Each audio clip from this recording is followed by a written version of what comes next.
Benjamin, it's a delight to be speaking with you today. Well, thank you so much for having me. I've listened to your podcast and I've been really inspired by you and the guests there and the level of conversation that you have. I'm so excited for our conversation today. I mean, we got carried away before we started recording and just started having a wonderful conversation then too. I'd love us, this is all about learning. And so tell us, what's something that you've learned recently? That's a good question. And I guess this idea of learned involves and entails some kind of finality to it. And I Mm, think from my point of view, it's more about what am I learning? And the reason I say this is because when we learn and there's a finality, maybe we stop asking questions. And I don't know if there's any point in learning anything if it doesn't lead us to more questions. So some of the things that I've been really into lately have been these things that are way above my head, which is really about the connections of quantum physics, and I mean it at the most layman levels, mm, basic intro, popular quantum physics, but it's really opened my mind in terms of how it relates to consciousness, how it relates to learning, and how we exist as both parts and systems onto ourselves, mm, and how we need to start thinking perhaps about ourselves as individuals, yes, but and we are systems. We have, bodily functions, cells, mm, digestive systems, but we're also part of a greater system, which is our community, humanity, part of the living world, part of the universe. And so this mm. makes us think that from that point of view, there's a whole different way of seeing ourselves and our position in the world. And so I'm Ah. still asking questions about that. So I haven't learned anything. I'm still learning.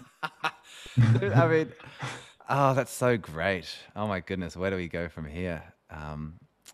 So I love this framing that I've heard a few times, and you talk about this idea of the biocollective, because we live in this world where, we want to be like human-centered design and design thinking. We want to focus on humans, but it seems to me as well that that also is limiting our ability to solve problems and to ask the right questions. So, you talk at Coconut Thinking and through your work on the idea of the biocollective, which I think is such a great framing, because then it's about not just us as a species, but actually where we fit in the kind of ecology. Um, Take us into that world a bit. Just follow this thread, because and if we have to go into the fields of quantum physics, we can, as laymen both. But yeah, what's some of the big ideas that are really inspiring you and exciting you at the moment? So nothing that I say is actually new, and it's probably traditional wisdoms, ancient wisdoms of the Tao. So it all comes together. And there's a Nice. great book by Jeremy Lent called The Web of Meaning, which really brings that together. And it's really it's just come out, but it's really moved my thinking quite a bit.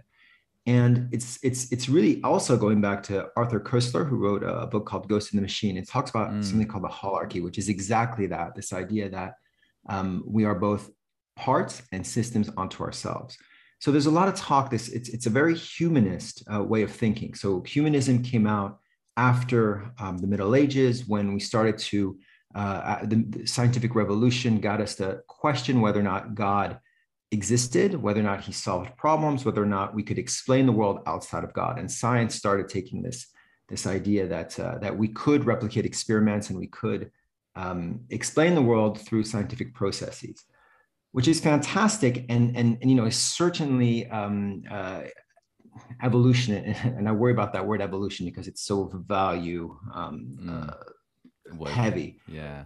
Yeah, so I'm going to use it with caution, but it takes us away from this idea of God being at the center and having maybe science at the center, and science in a way becomes our new God. But even moving beyond that, this idea that humanism comes from this notion from Descartes that we are really different from everyone else in the living world because we have this cognitive processes, because we are able to reason, because we have intention, and so this dualism between mind and body started to create this glorification, this idealization of reason, and making Mm, it like it's the most important thing. So this has made humans really seeing themselves at the center of the universe, and you can see in so many of the Enlightenment thinkers that, humans are the most important. So it is our job to dominate nature, to transform nature, to make nature bend. And I think Bacon even said, we should conquer nature. I mean, he said that. Yeah. So humanism, seeing humans at the center, we start to think of ourselves at the center, especially in this liberal economic way of thinking that we have, that we are humans, we're the individual. That's really important. We got to nurture the individual. But if we think about us in terms of parts and systems, it's this idea that, yes, human-centered is fantastic. It's great. We need to think about humans, and that's great. But it's also something that can emerge into something bigger. Our community, society, humans, not just as individuals, but as a community, but also the living world, also the animal world, the mammals, the plants, the universe, the earth. We can't exist independent of it. Just like our bodies are made of cells that make us human, then we as humans are part of what I call the bio-collective, which is everything that's living that has a collective interest in the healthfulness of the planet. And so we need to move beyond this idea of humans and also consider our relationship with the natural world, because we have the same interest. And we need to think about how we might not be the apex species, and that animals also have, they also have consciousness, they also have feelings, they also have emotions. Plants also have consciousness, in the sense that it's a very strange form of consciousness where they help each other pass on nutrients. If one plant gets a little bit less than the other. If you take, for instance, mold, of all things, you put mold in a maze, you put maize at the end of, or food at the end of the maze, the mold will, the slime, whatever it is, it will find its way to that part of mold food. Wow. And so urban planners have used this to figure out, because they're so efficient in finding it, that urban planners have looked at how they've done it, how they've gone from point A to point B in order to do urban planning. So again, it's just this idea that we need to think beyond just the human. Wow, that's brilliant, Benjamin. Oh my goodness. It seems to me one of the challenges we have in this, by centralizing kind of the scientific method, which has brought us an incredible amount of prosperity and new technology, and increased life, and life outcomes in so many positive ways. Steven Pinker writes about this, and of course, kind of the kind of optimist view. What have we lost in that? Both you and I are educators. We think a lot about systems and about institutions and about how we design intentionally those so that the human beings, but beyond, can also thrive within them. What have we lost in this kind of progress paradigm, growth paradigm potentially, where we see things as separate? We don't think systemically or ecologically, and the economics is a great example of that, with externalities, for example, things that are supposedly not influenced by business activity. Yeah, what's your reflection on that?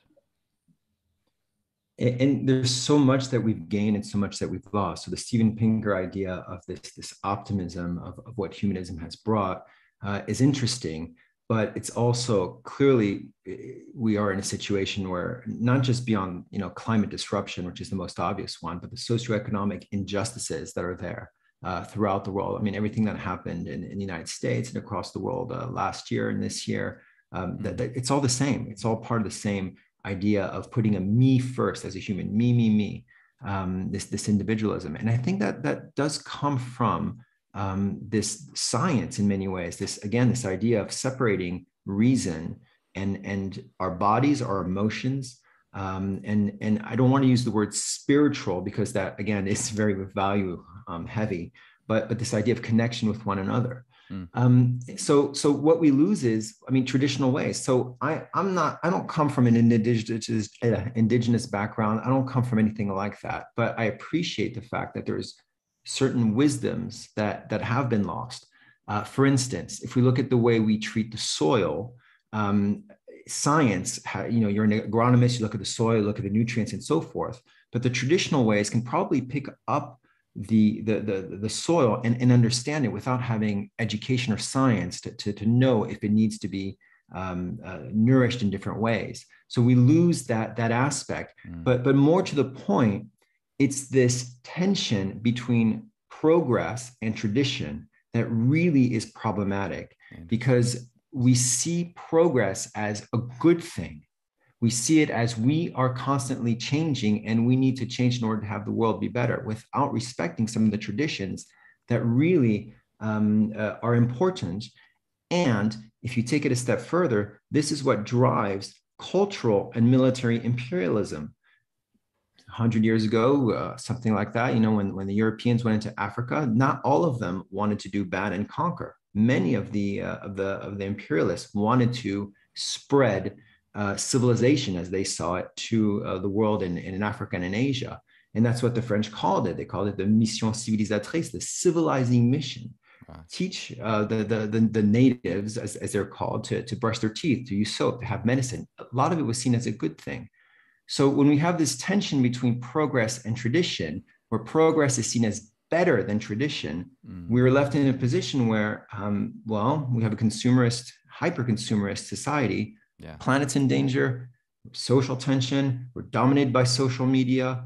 Yeah. That's what we lost. We lost connections with everything else. Oh my gosh.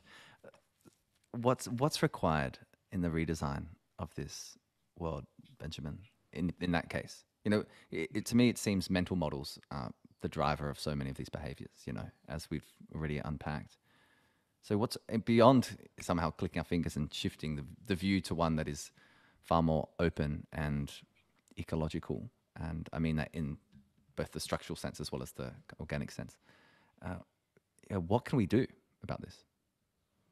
I'm not sure if we can do anything as much as maybe we might have to be subjected. I'm not sure what the answer is to this. So I want to preface everything by saying that, in the world in which we live, we're so tied to this notion that we have to have the answers. We have to know things, and that credibility is based on, how much education someone has or how much they're knowledgeable. But I don't really espouse that view, because I don't think it moves us as a collective, once again, into moving forward.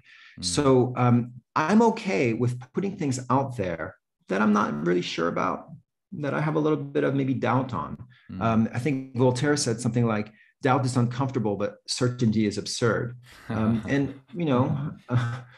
Let's put things out there. We're not entirely sure, but we're going to test our mettle. And if somebody, challenges me, fantastic. I look forward to it, because it's going to move my thinking. So everything I say is not based out of certainty, but based out of just emotion a lot of times, but also just passion.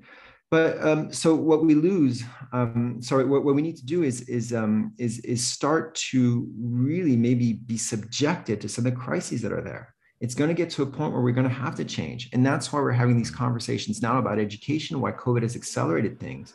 But if you look at the way revolutions have happened throughout history, it's always been an elite that started it, and then some kind of crisis has led to change.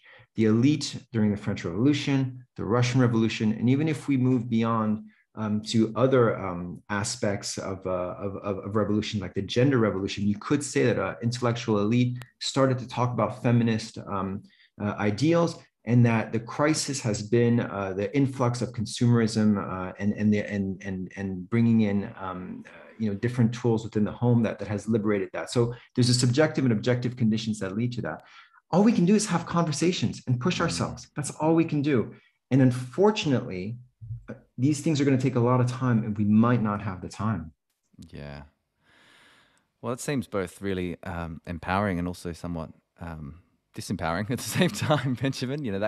That view. I really love your reflections on the need for curiosity, not certainty. And that, can any of us be certain about anything right now? The map continually changes so fast in this complex, adaptive world. I also am taken by this idea of just questions. I find more and more, even though what part of our psychology seeks is the simple solution, like just give me the answer, like design the product or the program that solves it. It seems to me that we have to do so much more time on the problem finding and the scoping work to really understand a problem before we can even get close to thinking, oh, great, we're going to create the solution. I think everyone's got a solution, but Is it, are we even on the right highway? Are we on the right path as opposed to having to move sideways somewhat? I want to take us into the world of institutions. Like, obviously, like everything else in modern society, they've been designed within a current paradigm, be they, compulsory schooling as a movement, the modern workplace, for example, and so many of these things have been disrupted, as we were talking earlier, by COVID, moving into, emergency remote teaching or blended teaching. What's your reflection on the role of an institution, like the modern institution and the future institution? Like, how do schools, for example, and universities and workplaces that need to focus more, not just on all the dimensions of what make us human, but actually on where they are and their impact, environmentally, socially, in terms of governance as well. What's your reflection on where institutions go from here? Their role? Are they required? Do we move to like a hyper localized approach instead? What do you think the trend could be from here? It's a very good question, and I don't have the answer to that because I don't have all the crystal balls to help me move forward with that, as none of us do. And I guess this is where we go back to this idea of, let's just put ideas out there and then see what happens to them rather than being entrenched in opinion. School itself is a fiction. It doesn't actually exist outside of the social constructs that we've created. 200 years ago, there weren't schools. And why did schools emerge? Well, for various reasons. Once to get kids, of course, into the factories and teach them a little bit about biology if they're on a farm, or a little bit about reading, but also to get kids off the street. I mean, some of the schools in England have just been that. And of course in France, it's about getting rid of the idea of monarchism and having people espouse, kids espouse republicanism. So there's social constructs that create schools. Yeah. So in that sense, they exist as part of where we are as a society, and the world of work as well. And they exist in terms of who we are as a society. And now we have a situation where a lot of companies, even in investment banking, have sustainability as part of a movement, right? They have somebody who sits at the table who's a representative of sustainability in the environment. I have very big doubts about how that will turn out, because I don't know of many industries or corporations that have been able to self-regulate and to do what's good, using quotes, for society. And even if you think about it, this idea of the commons is antithetical to certain institutions, particularly those that monetize, because the commons is everything that cannot be monetized. Yeah. So, have oil and gas companies been able to self-regulate? Have LinkedIn, which I'm very active on, by the way, so I realize the irony here, but have LinkedIn and Twitter been able to self-regulate in terms of what they've been able to do? I really doubt that. I think even governments, what's going on with the Paris Accords? Is anybody following that? The SDGs that everybody talks about, I mean, I think they're so incredibly neoliberal in aspects, and people think that it's fantastic for the environment. But you look at quality of education in terms of the goals, the sustainable development goals, quality of education, I think it's the fourth one. Yeah, it is. Nature, the word nature doesn't come up once, not once. The word environment only comes up when they talk about, I think, having a sustainable lifestyle environment. And when I think of lifestyle, I think shopping. But what does come out is we need to prepare kids for, being the world of work and being able to integrate and all that. It's so incredibly neoliberal. So I don't see any structure that we have that's going to take us further. I just don't see it. And that's why we may run out of time, but it will take time. God, I feel like I need to pause after every one of your answers, Benjamin. There's so many things to consider in all of that. I mean, the idea of the school as a social construct is really, really powerful. There's no doubt about that. I wonder about incentives as something that we should look carefully at, particularly around, I mean, I've become increasingly fascinated as an amateur, like in the sense of I'm interested and I love economics. And of course, I'm not an economist by any formal training, and wouldn't propose to be one. But, there's this, I think it's Attenborough, at least it's attributed to him, which, many things are. But, anyone that thinks you can have infinite growth in a finite world is either a madman or an economist. And, I've got to be, I feel like my economist friends, get a bad rap. They're wonderful people. There's something about the field, the way that we think about the division of our world that I think is interesting, and the way that we incentivize. Companies that set out with a positive mission, even the way they're structured with fiduciary responsibilities can be sued for not following a particular incentive line. So I really think there's something that needs to shift significantly in that, like certainly an evolution of market-based capitalism, if we are going to get ourselves out of this, because you effectively need to, in some cases, take a financial hit to do good, in terms of social and environmental, although that dichotomy does seem to be breaking down, but perhaps not as quickly and powerfully as it otherwise could be, as much as we celebrate that movement. What do you think about incentives? Because again, schools are driven by incentives as well. Universities, our world is driven by this external incentivization, be it, and most of that is financial capital. Again, this is an enormous topic, but what are some of the questions that you ask, and some of the interesting things and threads we can follow? And this is where this idea of moving beyond humanism might shed some light. This idea of fractals, of hierarchy. If we are thinking about incentives on an individual level, then we're going to promote individual thinking and very much a self-driven systems. But there's no reason that we can't emerge into a more community, and by community, it could also be a profit-seeking community. The community doesn't have to be all for good. It's just something that gathers people around a common cause. But if we think about it in terms of bigger ideas, then we can think about community incentives. We can think about our incentives to be part of society and in the world. That's just going beyond the human, and by human I mean the individual, and maybe thinking about ourselves as a category of humans, and then again towards living beings. So we have to rethink incentives, which are important, in more of a social / collective aspect, and that would really help us go forward. So companies that are driven and have these fantastic mission statements and want to do good and still make some money off it, that's probably fantastic. At least that's a better step than trying to rape and pillage the earth. But it does come from this idea that we all gain together, and that's going to be very important. But we have to see beyond ourselves, and this is why I talk a lot about this idea of needing to go beyond student-centered learning. I think student-centered learning is very much a great step away from teacher-centered learning, but maybe it's not. Maybe it's not. Because student-centered learning, I worry that it does promote this individualism. And maybe we need to think about a model where we think about the tensions between the collective and the individual and mediate those tensions.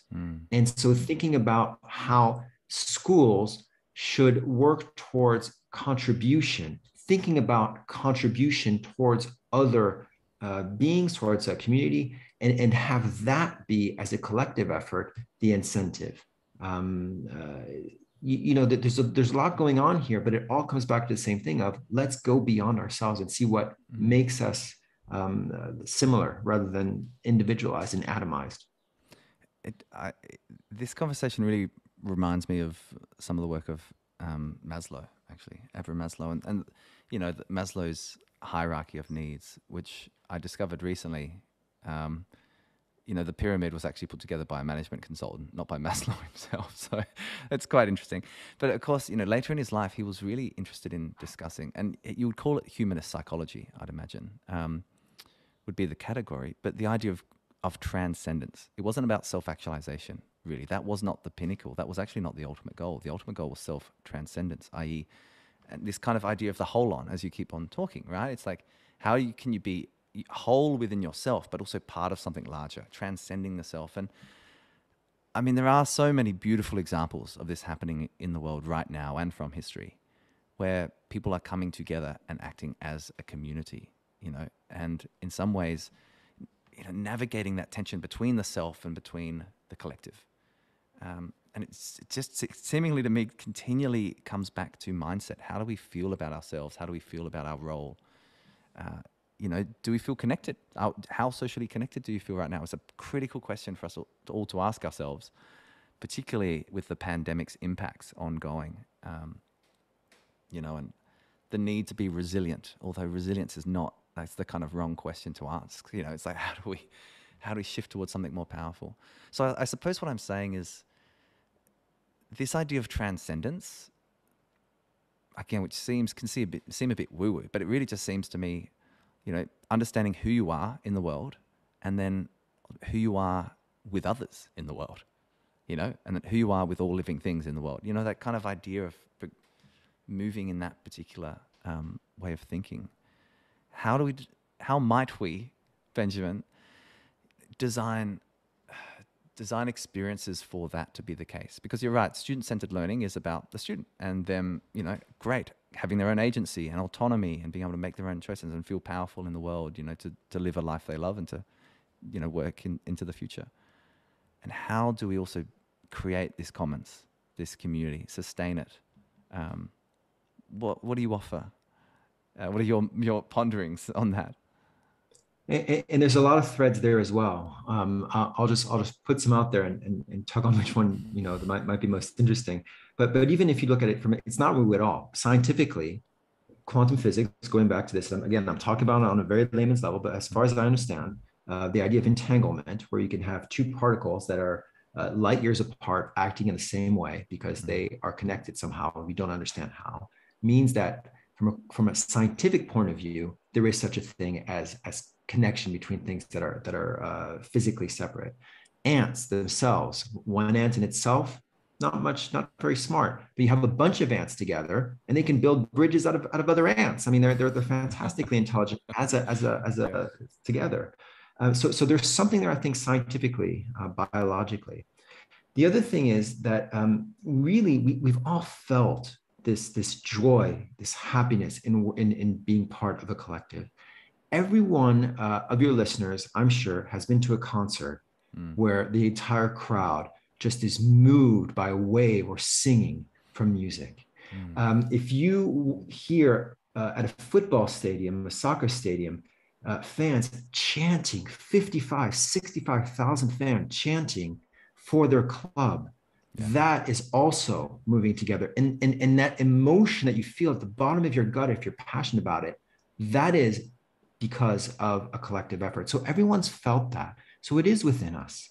And I think that this idea that it doesn't happen is where reason gets in the way of what is really a very primordial sense of community. And this idea of student-centered learning, and again, I'm throwing a lot of threads here, and autonomy and agency is fantastic in many ways, but it comes at a cost. And it comes at a cost, again, of these traditions that we're losing, of this idea that in some communities, it's more about it's more about the way things are done as a collective and looking out for one another than it is about each person having autonomy. It's a very Western way of thinking. And I use the word Western in full knowledge that Western is itself a very ethnocentric word to use, going back to Edward Said's Orientalism. So there's things about agency and autonomy and all that really trample on old tradition ways. So I'm answering your questions in many different ways, but I think that everyone knows what it means to be part of a collective, and everyone knows deep inside that they have the same interests as each other. And that is, if nothing else, the fact that we don't want the planet to just, burn out. Yeah. It seems like the path forward,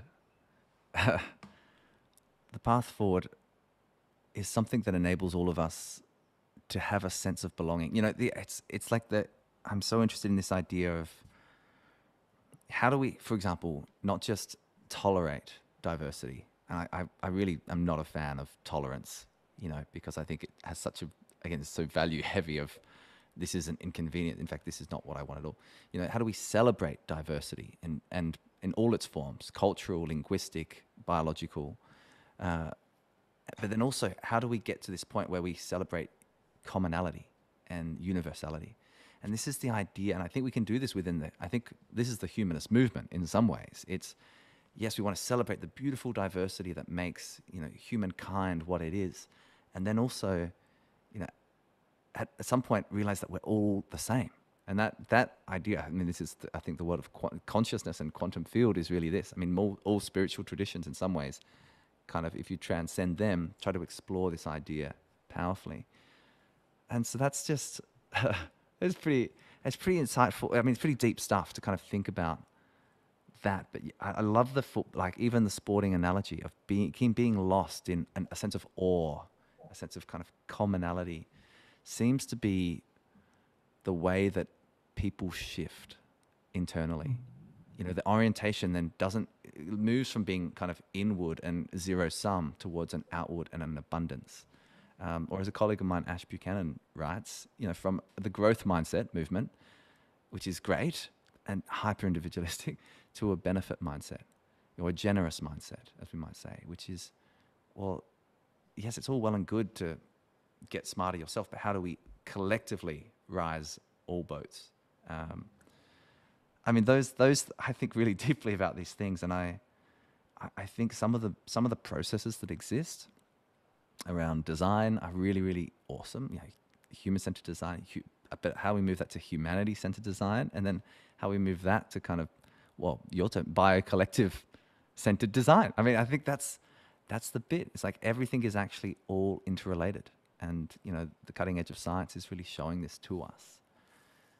So, and I think this idea that you brought up about diversity is perfect, and that illustrates exactly where we need to be. This idea that we need to celebrate diversity, fantastic. As individuals, as a community or communities, fantastic. What makes us different makes us more rich. But we have to, again, emerge into what brings us together. It doesn't serve anyone any good to have different communities isolated in a city and that all have their own ways of celebrating themselves. It doesn't do any good, and it has led to a lot of tension. yeah. But if we can have our diversity and celebrate that, but also see that we have common interests in safe streets, in beautiful gardens, in air that we can breathe, then that brings us together, and we can have it both ways. It's not either or.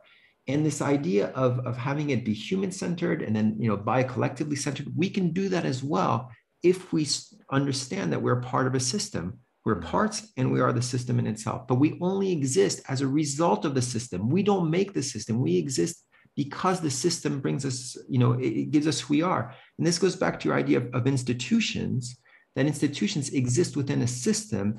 And this idea of autonomy and agency is also a little bit misleading, because we only exist within the society and the system in which we live and breathe.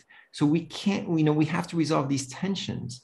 I'll give you an example. If we look at constructivist ideas that learners only learn because they make meaning themselves, right? I mean, that's I'm simplifying it to a crude degree, but we make meaning out of our experiences, and that's how we learn. Yes, but the meaning that we make exists within the interactions, the dynamic interactions of our society, and that's why different people in different parts of the world have different values. Yeah. That's why somebody in England and somebody in China will have different values, not because they've chosen to make meaning out of themselves and, it just so happens that, millions and millions of people have chosen to make the same meaning. It's because of the values of society. So there's also, I don't know if it's a tension, but there's a dynamic there that we don't always appreciate. So that's why we can move on beyond the human, because we naturally live, but we don't necessarily recognize it in a society as part of a system. And I'll give you one more thing. Yeah. Going back to social emotional learning. We talked a little bit before we hit record about not having these schools that based on what show me what you know. What if we had a school where all assessment, using the word loosely, was based on how kind we can be? Just kindness. Think about everything. Kindness is a great thing because it is the only thing that, no matter who you are, where you are, socioeconomic, cultural, everybody can be kind. It is the great leveler. Yeah. And to be kind, you have to act. And in order to act, you have to have your actions backed up by understandings of so much to be kind. You can be naturally kind. It could be intuition, but there's also other ways to be kind.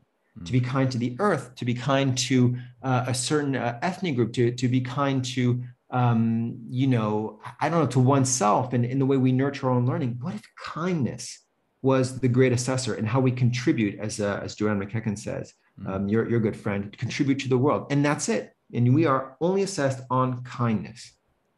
Now, we could have different levels of that, and the acts in themselves could be more and more sophisticated, but ultimately the final thing is, how kind are you? I think it really would pull, well, it would shift the whole incentives, wouldn't it? It would That's change right. not just what we were talking about, but how we felt, which is I think a key, well, it's a key part of how we live, how we create a flourishing world, a thriving world, to be honest, is this convergence. It's all, for me, Benjamin, the more that I do this work, it's just more and more Venn diagrams. It's not spreadsheets. It's how do we move from a spreadsheet to a Venn diagram, realizing that those lines are not true separation at all. Everything interacts with everything else, and that's complex, and that's why we can't be certain, but we absolutely can seek clarity at the very least, and curiosity. But I'm so taken by this idea of kindness, and it is something that really is rooted in social emotional learning movements. Well, in the field of social emotional learning, but also of positive psychology and positive education. On the other hand, I mean, all really is about what are the deep characteristics of our contribution, our humanity, that we should aspire to. I mean, it goes all the way back from the West, to to the Greeks and and beyond. Really about character education. So take us as we close out, because this is a fabulous conversation. As we take out, I'd love to know, what are the questions that you're asking yourself in your own inquiry at the moment? Like, what are the really the framings that you're most interested in trying to discover new depths? I think the questions that I have are about questions and whether or not, Very, very we meta, can. Benjamin. But yeah, of course, the fractal. but but I but I say this because I go back to the original point that we should always have more questions than we have answers, because that just driven by our curiosity. And going back, I'm thinking a lot about this reductionist way that we have in schools of trying to break everything down. So it's how you look at a report card throughout the world. They're going to be laid out the same way. Your score in literacy, your score in math, probably even broken down to like your ability to use commas, and we break the individual down that way, which I don't think is very useful, again, if we think about how we interact as a collective. And so the questions that I have are, can we construct a system of learning that is intergenerational? Because at the end of the day, we're going to have to reinvent ourselves, or not us, because we're probably past our sell-by date. But the kids who are in school now will have to reinvent themselves 3-4 times. So they'll always have to learn and learn and learn. But can we have a system where instead of it's show me what you know, it's show me the questions that you have, or guide me through the questions that you have, and we again assess people. And I hate the word assessment, but we value the questions rather than the answers, because the answers will never be complete. I am so irate as a historian that we have, and this is that we have exams where we ask kids in 45 minutes to answer a complex historical question, because it is an insult to the profession of historian that you can condense, why did the Reds, again, I go back to the example, why did the Reds win the Russian Civil War, that you can write that in 45 minutes. It's so ridiculous because they're so much more complex. So it's an insult. But anyways, so can we have more questions than answers? Because that would show us a more curious world. That would show us a world in which we're always learning. And again, going back to kindness, how can we be more kind? How can we figure out ways to be more kind? So those are the things that I'm really interested in, because it would require such a fundamental shift that I don't know what the next step is, So we just kind of walk around in the dark, hoping that we're going the right way and having conversations like this about where to go. It's one where I think we should need to embrace and enjoy the uncertainty. because it's nourishing and it's what's going to let our egos at the door. And that's going to Yeah. be very important too. Yeah. I'm really taken by this. Well, I'm taken by so much of our conversation. It's brilliant. A radical humility, I think, is what enables us to ask more questions. And of course, we have to overcome the expert paradox as well. When that happens, you know, as educators and teachers, and people that are paid for what we know, it's, you know, we have to then choose humility all the time. And you know, posing questions is so. I think that's the path forward. It's just to keep posing ever deeper and more well-formed questions that will get us towards some of the pieces of the solution that we might need. Benjamin, this has been such a far-ranging and delightful conversation. I'd love you to leave us all with a take-home message. Good luck piecing that together from our conversation. But what do you want to? What do you want the sticky piece to be from, you know, all of the ground that we've covered today? And going with your idea of just what you picked up on, I think this idea of radical humility is so incredibly important. And a take-home message would probably put me in a situation of trying to tell people and what I want to be thinking. So it goes contrary to that. So I guess the only thing that I'm trying to work on myself, and I invite other people to build this path, maybe work with me, I can work with them, whatever it might be, we can do it together. Shift thinking is just that this idea that this idea of expertise, that we have to have the answers. When the answers are malleable, they change. We should change our minds all the time. We should propose things. We should have conversations without being dug into our convictions. That to me is the only path forward in terms of being able to be kind, by having that humility and by also our own intellectual growth. And I really hope that we can just understand that this idea of expert comes from, again, the scientific enlightenment notion that some people know and some people don't, and that we all have to be experts in things. And that is, and this is probably for another conversation, but in my mind, that's a threat to democracy, this idea that you have to be an expert in everything you know. It perpetuates a meritocratic system, which is the last form of discrimination. The paper that says that I went to such and such school makes me better than you. So, let's keep asking questions, and we can always learn from everybody's story. Everybody's got a story. And it sounds very, again, woo-woo or fortune cookie-esque, but I'll take it. I'll take that. Yeah. Benjamin Freud, what a delightful conversation. Thank you for joining us for the podcast today. Thank you so much, Luca.